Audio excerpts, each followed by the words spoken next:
साथीहरु तपाईले normal computer त युज गरिरहनु भएको छ तर आज म तपाईलाई सुपर कम्प्युटर भनेको के हो भन्ने कुरा बताउन गइरहेको छु। यदि हजुरहरु नयाँ हुनुहुन्छ भने सब्स्क्राइब गरी नजिकैको बेल आइकन पनि दबाउन नभुल्नुहोला। सुपर कम्प्युटर भनेको यस्तो कम्प्युटर हो कि जुन चाहिँ नर्मल कम्प्युटर भन्दा कैयौं गुना हाई परफर्मेन्स गर्ने कम्प्युटर भनिन्छ।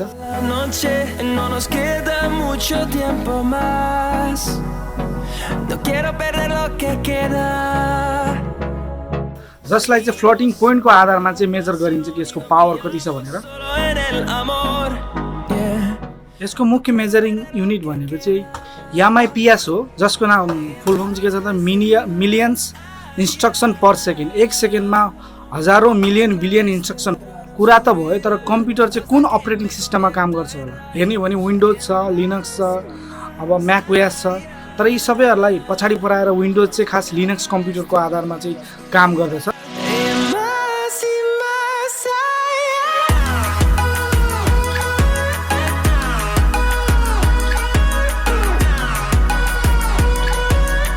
दुनियाँमा 500 भन्दा बढी सुपर कम्प्युटरहरू रहेका छन्।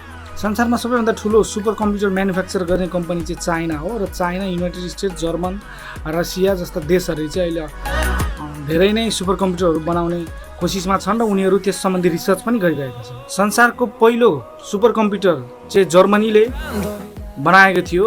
1938 मा जुसी Z1 Z3 नामक दुईटा कम्प्युटर थियो जसको चाहिँ काम गर्ने क्षमता चाहिँ 1 आइपिएस र 20 आइपिएस थियो इन्स्ट्रक्सन पर सेकेन्ड।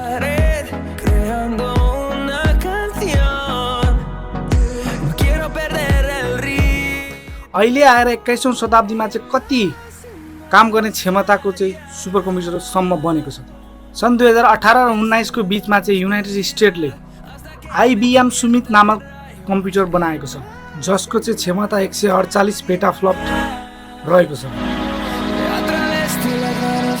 तर यी बनेका सुपर कम्प्युटरहरूको चाहिँ युज केमा भइरहेको छ? धेरै जसो कम्प्युटेसनल साइन्स र विभिन्न टेक्नोलोजी सम्बन्धित फिल्डमा युज भइरहेको छ। एक्जाम्पलको लागि क्वान्टम मेसिनहरुमा पनि यसको युज हुन्छ। वेदर फोरकास्टिङ र क्लाइमेट सम्बन्धी रिसर्च गर्नु पनि यो कम्प्युटरको युज भएको हुन्छ। तेल तथा ग्यासहरुको चाहिँ रिसर्च र कुन ठाउँमा तेल ग्यासहरु पाइन्छ भन्ने कुराहरु खोज अनुसन्धान गर्नको लागि पनि यो मेसिनको युज गर्ने गरिन्छ। केमिकल कम्पोनेन्टको मोलिकुलर मोडलिङ, बायोमेकानिकल माइक्रो मोलिकुल्सको मोडलिङ पनि गर्न युज गरिन्छ। सर्वप्रथम सुपर कम्प्युटर 1960 मा युनिभ्याक भन्ने कम्पनीले बनाएको थियो। सबैभन्दा धेरै सुपर कम्प्युटर बनाउने कम्पनीमा आइबिएम पर्दछ जसले सुरुवाती दिनदेखि नै अहिलेसम्म नै सुपर कम्प्युटरहरू बनाइरहेको छ।